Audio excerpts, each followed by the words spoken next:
Al día siguiente de que el presidente electo presentara su plan de seguridad que profundiza la militarización en las tareas de seguridad, la Suprema Corte de Justicia hoy anuló la Ley de Seguridad Interior por considerar que es anticonstitucional la presencia de los soldados en la calle. En efecto, como adelantó el presidente electo, va a tener que cambiar la Constitución para poder crear una Guardia Nacional que logre integrar militares y civiles a la Policía Federal en las tareas de seguridad. El plan no ha sido mal recibido, por ejemplo, por los empresarios, pero uno se pregunta, ¿y cuáles las principales diferencias con la estrategia que han seguido contra la criminalidad y el delito sin buenos resultados los dos gobiernos anteriores, contando el actual del presidente Peña Nieto? De esto vamos a hablar hoy en Opiniones Encontradas. Muchas gracias por estar con nosotros en este programa en el que todas las ideas se pueden cuestionar siempre que se debatan. Soy José Buendía y le dejo mi Twitter, José Buendía MX, y si me acompaña vamos a ver unas de las principales medidas que propone el plan de seguridad del próximo gobierno y regresamos aquí a nuestro foro a tener nuestro debate de hoy. El presidente electo Andrés Manuel López Obrador anunció su plan de seguridad que entrega a las Fuerzas Armadas el mando de las operaciones de seguridad pública, no obstante que en campaña prometiera un retiro paulatino de los militares de las calles en que realizan de facto esta tarea desde hace más de una década. La aplicación del modelo de seguridad del próximo gobierno requerirá de una reforma a la Constitución para la creación de una Guardia Nacional que se integrará por policías del Ejército, Marina y Fuerzas Federales Civiles, que tendrá a su cargo el control del combate al crimen y la delincuencia bajo el mando de la Sedena. La estrategia de López Obrador profundiza la militarización de las policías, a pesar de que la mayoría de los ministros de la Suprema Corte de Justicia de la Nación declararon inconstitucional la Ley de Seguridad Interior que promulgó el presidente Peña Nieto precisamente para regularizar sus actividades en las calles.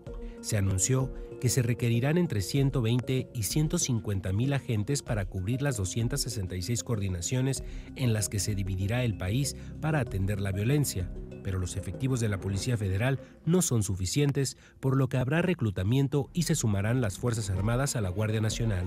Otra de las medidas que propone para la pacificación es aplicada en Estados Unidos ante conflictos armados, o sea, el proceso de desarme y desmovilización de grupos criminales con el ofrecimiento de reducción de penas e incluso amnistía. El Ejército mantiene así un peso fundamental en la estrategia de seguridad del Ejecutivo, paradigma de los últimos dos gobiernos, el de Enrique Peña Nieto, que concluye en diciembre, y el anterior, comandado por Felipe Calderón. ¿Cuáles son las diferencias con los modelos de seguridad de los gobiernos anteriores? López Obrador explicó que el callejón sin salida de la violencia obliga a poner sobre la mesa soluciones aplicadas en otros países a conflictos armados, con la diferencia de que se han emprendido entre gobiernos y bandos beligerantes como insurgencias y oposiciones políticas o nacionales armadas y no entre autoridad y grupos meramente delictivos. La diputada de Movimiento Ciudadano Marta Tagle criticó la estrategia del presidente electo porque dijo que los militares están hechos para actuar con uso de la fuerza, para eso son las Fuerzas Armadas, y es muy preocupante lo que hace el presidente electo. Dijo sobre la creación de una Guardia Nacional y agregó que con la eliminación de los impedimentos constitucionales, el nuevo gobierno mantendrá el ejército en la calle. El general Luis Sandoval, próximo secretario de Defensa Nacional, y el diputado Mario Delgado detallaron que la Guardia Nacional alcanzará 50,000 elementos en 2021 y tendrá facultades para actuar como auxiliar del Ministerio Público.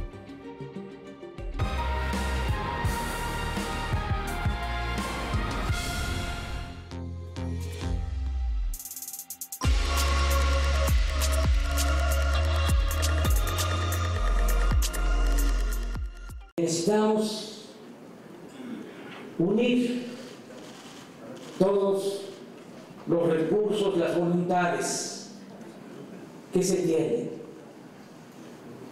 Actualmente solo se cuenta de manera formal con la Policía Federal y con las policías ministeriales.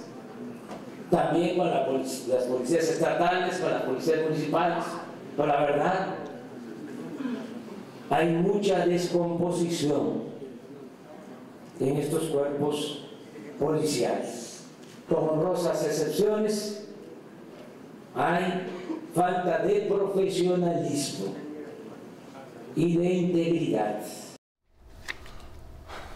Ya lo ve, con una crítica muy severa a las fuerzas policíacas después de varios meses de enormes expectativas, 16 foros para echar o confeccionar el plan para la pacificación. El presidente electo Andrés Manuel López Obrador finalmente ayer dio a conocer cuál va a ser su estrategia para enfrentar el delito y la criminalidad. La creación es la nota destacada de una Guardia Nacional que integraría a fuerzas militares y civiles. Pero para eso sí va a tener que cambiar la Constitución, porque hoy la Suprema Corte de Justicia declaró inconstitucional la ley de seguridad interior que promulgó el gobierno del presidente Peña Nieto con la pretensión de regularizarla. Me da mucho gusto, Javier Oliva, que estés con nosotros, especialista en seguridad nacional, y como siempre un placer tenerte con nosotros. Gracias nuevamente, José, por invitarme a tu programa de Opiniones Encontradas. Un placer, de verdad, mi querido Javier. Y como todos los jueves, cada 15 días, Gonzalo, ¿cómo estás? Gonzalo Sánchez de Tagle. Muchas gracias, Pepe, por la invitación. Politólogo, analista y últimamente muy clavado en el asunto de seguridad. Claro. Nuestra obligación como ciudadanos. Sin duda. Mi querido Javier, ¿por dónde empezamos? Finalmente se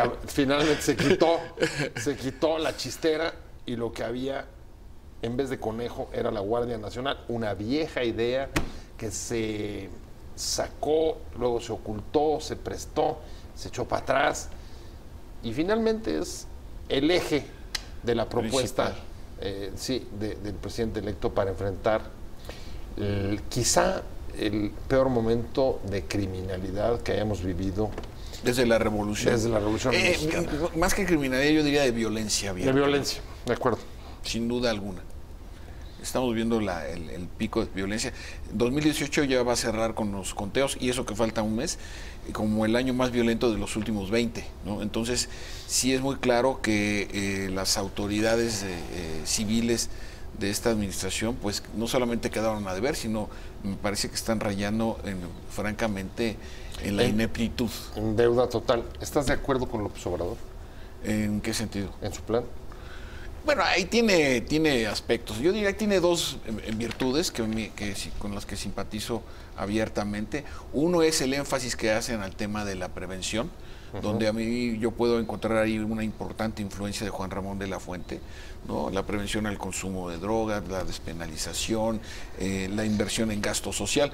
Eso sí, porque aquí este gobierno, hay que recordar, los últimos 2 años le suspendieron todo el subsidio al programa de prevención. Se quedó como un gran cascarón. También era de los programas estrellas al principio. Yo participé en la confección de ese programa, digo, modestamente lo digo, pero tuve la oportunidad de participar. Fue el esfuerzo interinstitucional de 11 dependencias del gobierno federal para diseñar programas, como se le llaman, de acupuntura urbana para recuperación de microsistemas sociales, y quedó pues prácticamente en la nada. Entonces, esa parte me parece... Recuérdate, nuestro amigo Beto Bañez se quedó sin gasolina. Bueno, por ejemplo. Así totalmente. No había ni para repostar. Bueno, imaginemos entonces quienes deberían ser los beneficiarios de ese programa de prevención del delito y participación ciudadana. Entonces, esa parte me parece muy interesante. Y la otra, pues, continúan, y no solamente continúan, se va a incrementar el nivel de la responsabilidad, por lo menos de que aquí haya policías locales, de las Fuerzas Armadas en las tareas supletorias de seguridad nacional, de seguridad pública. Entonces, esas son las dos cosas con las que me parecen positivas. ¿Qué falta? Falta el contexto internacional, ¿no? Un dato muy importante, la Oficina contra el Delito y las Drogas de la ONU, se conoce como UNODC, documentó en su informe anual que en 2017 en Colombia creció el 17% el número de hectáreas dedicadas al cultivo de la hoja de coca, solo en un año. Y también se rompió el récord de producción de toneladas incautadas, casi 1.400 toneladas. ¿Esto qué quiere decir? Que el mercado está creciendo a unas dimensiones muy seductoras para los propios productores, pero la cosa es que el grueso de la producción de la cocaína que va a los Estados Unidos pasa por México. O sea, demanda mata persecución. No, bueno, lo que pasa es que el mercado de las drogas es el más liberal del mundo. Como no interviene el Estado, es la libre oferta de la demanda, ¿no? Entonces, eso es lo que faltó. Y el otro aspecto que también faltó es cómo se va a contener y a someter al crimen organizado. Hay una mención de un párrafo, pero a mí me parece que no es lo suficiente. Con este asunto de la amnistía. Y esa es una parte. Yo no sé por qué este gobierno electo, como le sucedió al gobierno electo de Peña Nieto, tienen fascinación por el caso de Colombia. Y es completamente diferente. Ni la amnistía, ni las comisiones de la verdad, ¿no? Ni otros mecanismos, la justicia transicional, son aplicables al caso mexicano. En la justicia transicional, las comisiones de la verdad y la amnistía se aplica después de que hubo conflictos violentos con reivindicaciones político-ideológicas. Los criminales en México no tienen ninguna de esas características. Bueno, aunque ahí eso incluso lo precisó, ¿no? Dijo, sabemos que no somos exactamente el mismo caso, pero es una experiencia que nos puede servir porque el nivel de violencia que han llegado a tener muchos de los cárteles es equiparable al que han vivido otros países de conflicto armado. Sí, pero en el caso de México no hay ninguna reivindicación de carácter político, ideológico, organizacional. ¿Por qué no damos el paso más consistente y creamos nuestros arquetipos? ¿Por qué no? Tenemos los especialistas, ¿no? Como Gonzalo. Tenemos, o sea, lanzarte a innovar en serio. Pues claro. Tenemos mexicanos del mejor nivel en todas las áreas. Digo, hablando específicamente de los temas de derecho constitucional, derecho penal. Claro que los tenemos. Pero a ver, no solamente no estamos innovando, lo pongo sobre la mesa, voy contigo, Gonzalo, más bien lo que vemos es una profundización, digamos, de la estrategia que venían siguiendo los últimos dos gobiernos, sobre todo en términos de la militarización. O dicho de otra manera, y lo pongo así para debate, quizá lo que estamos viendo es que esta vez ya no hay simulación. Sin duda. No, ya fuera caretas y el tema es llamen las cosas por su nombre y vamos directo con lo que está sucediendo y no con eufemismos. Sin duda. Aparte, esta semana hay 3 eventos que son relevantes. Por supuesto, la resolución de la Corte que declara inconstitucional la Ley de Seguridad Interior, la aprobación el día de hoy en términos generales por parte del Senado de la República de la Ley Orgánica de la Fiscalía y, por supuesto, el anuncio del Plan de Seguridad de Andrés Manuel López Obrador. A mí me parece que si bien lo que comentas, Javier, son temas muy relevantes, me parecen de alguna forma tangenciales, que corren, digamos, por avenidas secundarias. Lo importante aquí es justamente que López Obrador, con todas sus letras, nos dice, voy a modificar la Constitución para efectos de que los cuerpos militares puedan intervenir en funciones de seguridad pública. Háganle como le quieran hacer. Y eso, pues, me parece que simplemente haciendo una revisión histórica, no hay un modelo en un país democrático que haya funcionado de manera exitosa teniendo a los militares haciendo funciones de policías. Uno solo. Entonces me parece que ahora que decías que debajo del sombrero no está el conejo, pues no sé qué haya. Pues está esta nueva institución que será conformada por militares y me parece que es muy delicado porque es normalizar una estrategia que empezó mal, se ha ejecutado mal, se ha desarrollado mal y que no le veo un buen final, sobre todo porque este plan es omiso en una cosa fundamental, que es decir, las policías. Es decir, los colectivos de las organizaciones de la sociedad civil, grupos de expertos constitucionalistas en materia de seguridad, etcétera, de alguna forma reconocemos que hay una circunstancia excepcional ahora en el país y que no sería positivo retirar al ejército de las calles de un día para otro. Sería caótico en realidad. Lo que pretendemos es que sea una retirada progresiva. Sí, pero lo que pasa es que yo no sé, voy a tener que hacer un corte y voy a regresar porque quiere replicar Javier. Por lo pronto adelanto, no vi prácticamente ninguna mención sobre los temas estas de capacitación, inversión para la policía. Sí. La verdad es que ni una sola línea vi por ahí que les eche la mano a decir, a ver, parte también de este plan es transformar a las policías para que algún día lleguemos a tener policías confiables y no, bueno, como les dijo, en franca descomposición. Estoy usando los calificativos de él, por supuesto. Estamos en Opiniones Encontradas. 2 minutos y volvemos. Siga con nosotros.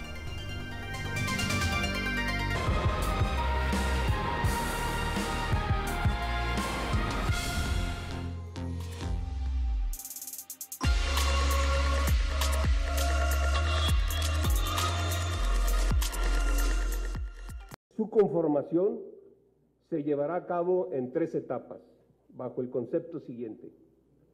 En la primera, se integrarán las unidades de policía militar, policía naval, así como elementos de la Policía Federal. Durante la segunda etapa, se incorporarán miembros activos de las Fuerzas Armadas que deseen pertenecer a esta fuerza. En una tercera etapa, se convocará a la juventud en general para incorporarse hasta alcanzar 50,000 efectivos. La ejecución de esta última etapa se llevará a cabo por medio de la estructura militar de las Fuerzas Armadas. La estrategia de seguridad del próximo gobierno, ¿cuáles las principales diferencias con las de sus antecesores? ¿Cuáles las coincidencias? ¿Qué tanto se repite? ¿Hay algún cambio en ellas? Y el que quería replicar era Javier Oliva. No, más que replicar, profundizar en mi primera parte de argumentos. Claro que lo internacional es fundamental. El 10 de febrero se llevó a cabo en la Organización de Estados Americanos, organizado a su vez el foro por la Junta Interamericana de Defensa, un foro que se llamó textualmente Implicaciones de las Fuerzas Armadas en tareas de seguridad pública. Muchas veces creemos en México, Gonzalo, que somos los únicos o los primeros, y ninguna de esas dos cosas es cierta. Ni fuimos los primeros en utilizar a las Fuerzas Armadas en labores de seguridad pública, ni somos los únicos. Ayer estuvo el general Matis supervisando a sus soldados del Ejército de Tierra en la frontera como si fueran integrantes de la patrulla fronteriza. Lo que estamos observando a nivel internacional es que la agenda de las responsabilidades militares en todo el mundo se está complejizando y no va a haber vuelta para atrás. Más vale que nos acostumbremos. ¿Se está complejizando? ¿Significa están asumiendo funciones que antes no tenían? El 70% de la migración ilegal a Europa es por el Mediterráneo. Sí. Y entonces envían a la Armada de Alemania, a la Armada italiana, detienen las barcazas o las pateras, como se le conoce, sí, suben a los inmigrantes. ¿Qué hacen con ellos? Porque los marinos de guerra no son guardias costeros. O sea, tú lo que sostendrías es sí hay una tendencia de militarización de la seguridad pública. Indudablemente, por supuesto. En México, en Brasil, en Estados Unidos, en Canadá, en España, en Italia. En ese momento el gran acuerdo... No es un problema de democracia o no democracia. No, el problema es de la diversificación de la agenda de seguridad internacional. Por eso no es tangencial. Por eso es tan importante lo que está ocurriendo. Imagínense lo que está pasando. Van a transferir personal de la Armada de México a la Defensa Nacional. ¿Qué implicaciones va a tener para la doctrina militar? Sí, claro. Sí, porque hemos visto solamente la parte entre civiles y militares, pero es que dentro de los propios militares... Va a ser un cambio muy importante, ¿eh? ¿Y qué es lo que esperas de ese cambio? Primero, las diferencias entre las distintas corporaciones militares y luego entre ellas y las civiles. Bueno, con la Policía Federal. Por ejemplo. Entonces, aquí el problema es que estamos ante la mutación de la agenda de seguridad, de la seguridad regional. Bueno, el tema de la caravana de migrantes, ¿es un problema de México, de Estados Unidos o de Honduras? O de todos. ¿Y cómo lo vamos a resolver? ¿Los vamos a dejar pasar? ¿Los vamos a detener? Vean las escenas del ejército estadounidense, que es la segunda vez que ocurre, porque con William Clinton también sucedió. Ajá. Desplegados en la frontera, armados, Y el jefe del Departamento de Defensa, un general del Cuerpo Expedicionario de Marines, de 4 estrellas, yendo a supervisar como si fuera un despliegue de tropas. Más allá de la relación con México, geopolítica, etcétera, lo que estamos viendo es que las Fuerzas Armadas en las principales democracias están en un proceso de diversificación y o sea, a ver, la agenda ya no está reconociendo las mismas fronteras, déjame ponerlo así, las mismas fronteras entre seguridad, por ejemplo, nacional y seguridad interior, entre seguridad pública, empiezan a ser, digamos... Seguridad ciudadana, ahí está la clave. humana. Entonces, el problema ya está. Difiero, ver, o matizo. Profundiza. O profundizamos, vienes. Porque los ejemplos que pones, Javier, me parece que en realidad... la causalidad o la razón que utilizan los estados para desplegar a sus Fuerzas Armadas, en realidad es seguridad nacional. Trump está enviando destacamentos militares, usualmente es la Guardia Nacional, a quien envía, que tiene otra lógica y otra racionalidad, pero lo mismo pasa en el Mediterráneo por un tema de seguridad nacional. En el caso de México, me parece que es una realidad completamente distinta. Sí se trata de tener a militares que están instruidos y capacitados para funciones completamente distintas, y lo que me parece que es grave, y voy a adelantar una hipótesis, que no solo es que los militares tengan ahora funciones de seguridad pública, para ello habrá que hacer una reforma de la Constitución porque no se puede. Así es. Pero además le van a dar... Aunque tienen los votos, ¿no? Tendrían los votos, Sí. pero además le van a dar veo mucha bronca para eso. facultades de investigación, detención y prevención del delito. Esas facultades se dividen entre la policía y el Ministerio Público. Ahora, ¿cuál es la hipótesis? Resulta ser que hoy tenemos una fiscalía autónoma. Una fiscalía autónoma con muchos bemoles y quizás muchos errores que nos gustaría que fuera aún más autónoma. Pero al día de hoy, esa fiscalía ya es un órgano constitucional autónomo y no depende del presidente. Qué coincidencia que justo cuando estamos platicando de esta circunstancia de seguridad pública, una fiscalía autónoma, López Obrador dice, bueno, a la Guardia Nacional le voy a dar facultades de investigación del delito. Entonces, eliminemos la autonomía de la facultad de investigación. ¿Por qué? Porque el mando de las fuerzas militares la tiene el presidente de la República. Y el presidente de la República le puede perfectamente ordenar a un militar, vete por allá, o sea, vete por acá. A ver, pero ese ya es otro tema. Lo pones sobre la mesa y voy contigo. ¿Coincidirías en esa apreciación? A los órganos autónomos o más alejados del control del Ejecutivo los estarían... si no vaciando, por lo menos reduciendo de limitando, funciones, por supuesto. ¿no? En tanto que los que estarán directamente relacionados con él, porque además entiendo que la Guardia Nacional estará finalmente él hasta arriba controlándola, es lo que dijo. Bueno, él directamente será casi como el comandante, ¿no? El comandante en jefe. Y veíamos en la introducción de este segundo segmento, el general Sandoval, el próximo secretario de la Defensa Nacional, dijo claramente, no hay duda al respecto, de que la Guardia Nacional va a ser una fuerza armada más, ¿eh? Es decir, en términos de la administración militar en México, está la Armada de México que se encarga en términos táctico-operativos de los buques, de las bases aeronavales y de la infantería marina. Pero es una sola fuerza armada, digamos, la Armada. Una sola corporación. Sí, perdón por la cacofonía, es la Fuerza Armada de la Armada. Exacto. Y la Secretaría de la Defensa Nacional, desde hace muchos, desde su fundación, administra al Ejército Mexicano y a la Fuerza Aérea Mexicana, que yo no sé por qué al presidente electo siempre se le olvida mencionarla, siempre habla de Marina y Ejército. Está la Fuerza Aérea, y ahora va a haber una tercera Fuerza Armada, o una cuarta en el conjunto, que va a ser la Guardia Nacional. ¿Y te parece que es una redistribución de qué? ¿Una redistribución de funciones? ¿Una redistribución también de poder? Porque lo que pone sobre la mesa, Gonzalo, es, a ver, cuidado porque aquí hay un cambio de funciones, o ponemos un nuevo reparto. Cuando antes solo, por ejemplo, lo de las fiscalías competía solamente al Ministerio Público. Sí, la investigación de los delitos. Así es. Hay una redefinición, eso es incuestionable, ¿eh? Hay una redefinición en términos de las responsabilidades de qué le toca a cada quien, porque el objetivo de que la Guardia Nacional, como se le conoce técnicamente, sea un cuerpo intermedio precisamente entre las policías y las Fuerzas Armadas. Tan es así que en esta administración se crearon 12 brigadas de policía militar ante la evidencia de que la autoridad civil no iba a tener, no sé si la disposición o la capacidad, o ambas, para poder recrear los cuerpos policíacos. ¿Y cuál es tu análisis? Esa redistribución. En esa redistribución sí me parece que hay una reasignación de responsabilidades, digamos en este sentido de seguridad pública, desde luego hacia las Fuerzas Armadas. Eso es muy es evidente. bueno, incluso en términos presupuestales, ¿no? Obviamente. Sí, totalmente. Entonces ahí es, por eso va a ser tan importante la confección. Tienen que modificar incluso la ley orgánica de la Secretaría de la Defensa Nacional y de la Armada de México, reglamentos, procedimientos, ya no digamos leyes secundarias, la propia Constitución. Entonces, a mí lo que me preocupa es que en este enorme esfuerzo institucional se distraigan recursos, en general, presupuestales, humanos, incluso de administración, para atender el grave problema de inseguridad que estamos viviendo en el país. Ese sí es un tema, pues, de operación. A ver, y todo esto para que opere la Guardia Nacional a partir del 1 de diciembre, 15 días. ¡Wow! Es un récord histórico, ¿no? Siempre pero decía que son 3 años, ¿no? Déjame ir un corte rapidísimo. Estamos en Opiniones Encontradas, 2 minutos y regresamos a preguntarles cuáles las principales diferencias de esta estrategia respecto del actual y el anterior gobierno.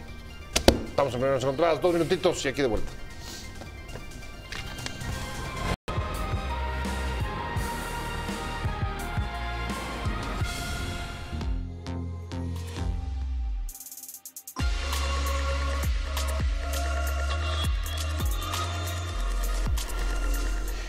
¿Cuáles las principales diferencias de la estrategia contra el crimen y el delito de López Obrador respecto a las que siguió Peña o su antecesor Calderón? Estamos con Javier Oliva, especialista en asuntos de seguridad nacional. Me quedé contigo. Gonzalo Sánchez de Tagle, analista, abogado, profesor, constitucionalista. Y no sé, ¿dónde ves las principales diferencias? ¿Cuál es la principal diferencia? Yo creo que en el arrojo de esta propuesta, de entrada, y probablemente le podamos dar el beneficio del error, pero en la propuesta que hizo el día de ayer se refiere a hacer una sola reforma a la Constitución, a una fracción del artículo 76 que no existe. Digamos que le das chance del error, aunque sería, pues, esa fracción no existe, se refiere a otra. ¿Se le fueron las cabras? Sí, se refiere a ese artículo en particular, se refiere a las facultades exclusivas del Senado, pero sería reformar, primero, sobre todo el artículo 21, que se refiere a las facultades de seguridad pública y a la facultad del Ministerio Público de investigar delitos. Después el artículo 102, que se refiere al Ministerio Público Federal, y probablemente el artículo 73 de la Constitución, que se refiere a la seguridad pública y a la intervención del ejército. ¿Ya habrán tomado nota por allá o no? Pues espero, le estás echando una asesoría aquí bastante... Pero bueno, el punto para mí que es lo más delicado, y esa es la enorme diferencia, cuando menos las anteriores administraciones o nos mentían o cuando menos hacían parecer que su prioridad era fortalecer a las instituciones policíacas del país. Y de alguna forma con eso pues nos mantenían tranquilos. Estamos en una situación de emergencia, estamos en una circunstancia excepcional y por eso están los militares en la calle. Pero eso sabemos que no pasó. Que nadie lo hizo. Pero ahora López Obrador, por eso digo que su propuesta la hace con arrojo, porque ni siquiera lo plantea. Esa para mí es la primera gran diferencia. Cuando menos es honesto, llamémoslo así. Y la segunda, y termino, es el tema de darle a la nueva Guardia Nacional las facultades que constitucionalmente le corresponden al Ministerio Público de investigar delitos. Ajá. Y entonces con eso, pues de alguna forma desfondas toda la idea de tener una fiscalía autónoma como un órgano con autonomía constitucional. Y creo que no es que pierda sentido, por supuesto. Pero ni fiscalía autónoma, porque no va a ser autónoma, ni será la reforma al 102, y ese creo que se aplaza un año, y una área, digamos, de exclusividad en términos de competencia, la pierde, o por lo menos la comparte. Javier Oliva, ¿cuáles las diferencias? No ves muchas, ¿verdad? No, sí, cómo no, claro que sí hay diferencias. Pero déjame irme un poco más atrás, yo insisto. Es un lugar común de esto decir que esto comenzó con Felipe Calderón, y eso no es así. O sea, las primeras intervenciones urbanas, intensas y extensas de las Fuerzas Armadas comenzaron con Zedillo. Siguieron con Fox. Fox tiene su Plan México Seguro en el 2005. En donde también continuaron la misma línea. Ahora, pero digamos con la magnitud de la guerra contra las drogas que lanza Calderón, ha venido creciendo. O sea, es una línea de continuidad, por decirlo así, ¿no? Entonces, pero fíjate qué interesante lo que estás diciendo. O sea, sí, fíjate, ves, a pesar de las alternancias entre distintos partidos, desde el PRI hasta la derecha, la izquierda, ves una línea de continuidad entre los tres increciendo en seguridad pública. Sí, o sea, no ves diferencias políticas. Digamos que en el recurso de utilizar a las Fuerzas Armadas hay una clara y evidente, y yo diría necesaria continuidad. ¿Cuál es el matiz que yo estoy observando? Regreso a mi primera intervención, el tema de la prevención. Me parece que ¿qué ocurre? Y hay que decirlo con toda claridad, la prevención no es lucidora para los políticos. Pero es una diferencia relativa, déjame matizarla, porque en efecto era el proyecto estrella de cambio y de nuevo enfoque de Peña Nieto. Sí, pero no le dio continuidad. Lo abandonó. No, lo dejó sin un peso de presupuesto. Sí. Bueno, tú puedes expresar el discurso que quieras, pero en términos de administración pública, de lo muy poco que sé, es presupuestos son prioridades, ¿no? Sí, claro. Es una máxima de la administración pública. Entonces, lo que vimos en este sexenio, al final, por lo menos en los últimos 2 años, es que la prevención no fue una prioridad 0 pesos, para ser muy ilustrativo. Sí, bueno, buenos deseos. Entonces, yo sí veo una diferencia importante, y me parece una diferencia positiva en ese sentido, que no va a dar resultados en el corto plazo, a lo mejor ni en este sexenio, pero ya por lo menos se tiene la intención de darle relevancia a este tema. Eso sí me parece una diferencia muy importante, porque están atacando las causas, no las evidencias. Me voy rápido, me quedan 2 minutos. Pregunta para los dos. El fallo de la Corte hoy diciendo invalidamos la Ley de Seguridad Interior. Pido otro programa. ¿Es un mensaje? ¿Es un mensaje para quién? Sí, claro, para el presidente electo. O sea, porque el argumento... Puedes cambiar la Constitución, pero esto es una advertencia sobre derechos humanos. No, el argumento es el Congreso, o en este caso la Cámara de Diputados, no puede legislar en materia de seguridad interior. Y entonces, ¿qué van a hacer en la Cámara de Senadores y Diputados cuando vengan todas las reformas para el plan de seguridad pública? Ese es mi punto de vista. Okay. Sin duda es un mensaje que me parece la parte constitucional. En política las cosas no son coincidencia. El hecho de que haya existido una sesión el martes y el miércoles se haya apresurado López Obrador a presentar su plan, me parece que es un mensaje de choque de poderes. Y cuando digo de poderes me refiero a la función y al órgano. La Suprema Corte como cabeza del Poder Judicial Federal. O sea, pero la Corte le está dejando un trompo. Lo que está diciendo la Suprema Corte son dos cosas que me parecen de una relevancia extraordinaria en un tema como estos.